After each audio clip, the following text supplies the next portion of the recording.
Did you know that even though warm-ups are one of my favorite things and I spent over a year going live every week doing a weekly warm-up exercise, I actually don't really care that much about what warm-up exercises you do or what notes you play in your warm-up.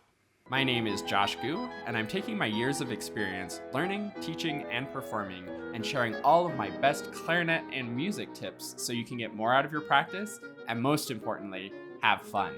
You can learn more about all of my many resources at QuickStartClarinet.com, and don't forget to subscribe to this channel and hit the bell to get notified when I post new videos. So one of the sort of cornerstones and core ideas of the whole QuickStart Clarinet brand, I think, is the idea of the three-step warm-up. And yes, the 3 steps are really important, but the actual notes you play and the exercises you do for those 3 steps, I don't think matters so much. And I'm going to explain why that's the case. So it all comes down to what the purpose of a warm-up actually is.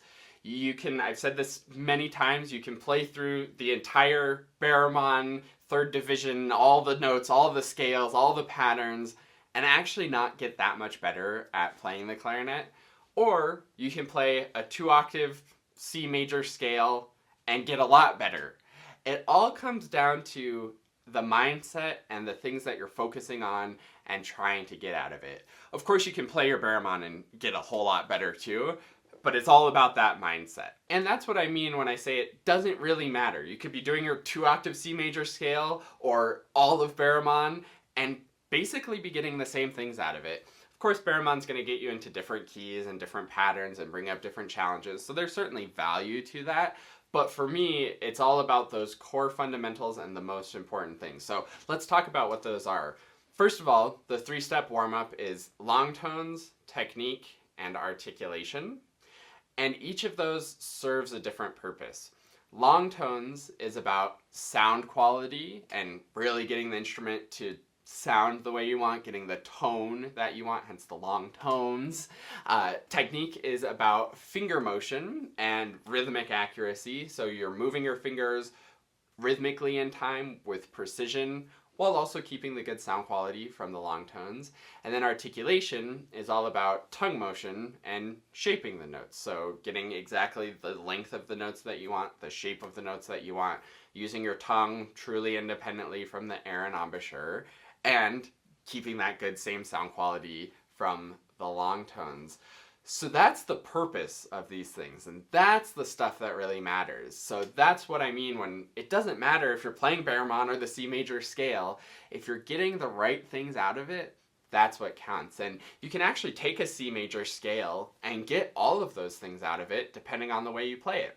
You could do it slow with long tones, focused on tone, working on good transitions between notes and evenness and sound quality between notes, and really getting each one of those notes of the C major scale sounding as good as it possibly can. Then you can put the metronome on and slur it all, thinking about your finger motion and making sure that the fingers are moving really precisely and the rhythm is very, very even with the metronome. Then you can do maybe slur 2, tongue 2. You can tongue multiple notes per pitch of the scale. You can do it staccato. You can just add in some articulation and note shapes and find that consistency and good sound quality in the tongue motion and articulation and make an articulation exercise out of it. So you can see how the notes that you're actually playing don't matter quite as much as the quality you're getting out of it. In last week's video, I talked about having consistency in playing, and having great consistency like a professional comes down to knowing exactly how you want the music to go, having clarity on that, and then having great control over the instrument so you can actually consistently get the instrument to do what you want the music to be. This is where these warm-up things really have a big impact, is because we're taking music and really, really simplifying it. And this is my advice for all of you trying to rush through the Barrowman. You're going to get so much more out of it if you take your time with each pattern. For me, I love the basic just 2-octave scales the Barramon starts to introduce so much complexity into the music when you're doing like sixths over the full range of the instrument, which is great to be able to do. I'm not knocking Barraman at all. You should do those and get good at them. But the problem is when that musical complexity increases, it lowers our bandwidth to focus on the actual quality of playing.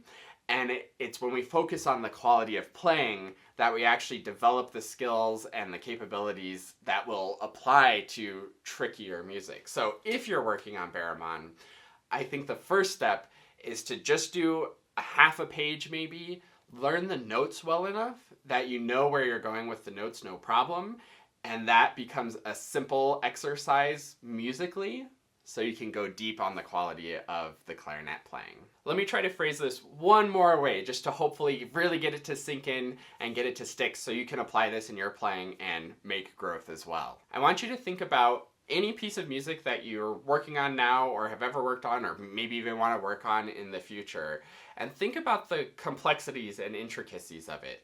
There's, maybe it's atonal and there's sharps and flats and all kinds of stuff all over the place. Maybe the rhythm's really complicated. Maybe the tempo is very fast. Maybe there's some crazy staccato or just super fast tonguing. All kinds of stuff like that. There's the dynamics, the slurs, all the stuff going on. There's lots of layers to music. But when you start to take those apart and think about the clarinet playing things that you have to do on that, all you have to get out of the instrument is sounding good on the notes, moving your fingers to the right note at the right time, and shaping the notes with the proper articulation. And you might add dynamics to that. That kind of falls in the category of sounding good and getting the sound you want out of the instrument. So practicing dynamics in your long tones is good. And again, you can see how sounding good is long tones, moving your fingers to the right place at the right time is technique, and shaping the notes is articulation. And that's why the three-step warm-up is so powerful, because it's simplifying the music and letting you go deep on the quality of the playing and the control of the instrument, so then you can apply that to any challenging music you work on. Literally any piece, the most complicated pieces, just sound good, move your fingers at the right time to the right place, and shape the notes and articulate well with good tongue motion and good sound quality, no matter how complicated it gets. So when we're thinking about wanting to play consistently, yes, you have to figure out all those accidentals and slurs and dynamics and all the stuff that's happening in the music so you know what you're aiming for. But when it comes to controlling the instrument, the absolute best thing you can be doing to get control of the instrument is doing very simple exercises with very high attention to the quality. So that's my big advice for you, the big takeaway from this video, and honestly probably the biggest takeaway of QuickStart Clarinet in general that I'm just going to keep pushing and putting out there and reminding you about, and not just reminding you of, oh yeah, this is good information that I know, but reminding you to actually do it and apply it in your practice, is to do your fundamentals, do your three-step warm-up. I don't care what notes you play, I want you to be getting good sound quality, exactly the sound that you want, because if you can't sound great on one note, you're not going to sound great on the complicated music. Moving your fingers really precisely in time on predictable, easy patterns, and then those patterns can increase in complexity up into like Barramon type things as you get better and better at it, but it's all about getting good finger motion really in time with the metronome, good rhythm, then moving the tongue for articulation. So hopefully you got the point of do your three-step warm-up and get the quality out of it, not the quantity of whatever notes or crazy patterns you want to be doing. And that's going to be the biggest, best piece of advice that I can give you to grow as a player and gain more skills and develop those skills that are going to serve you on even the most complicated and advanced pieces. So I hope that this was enjoyable. Let me know in the comments if you're actually getting this stuff out of your three-step warm-up, or if this was a good reminder for you. Thanks so much for watching this video, and I look forward to seeing you in another one.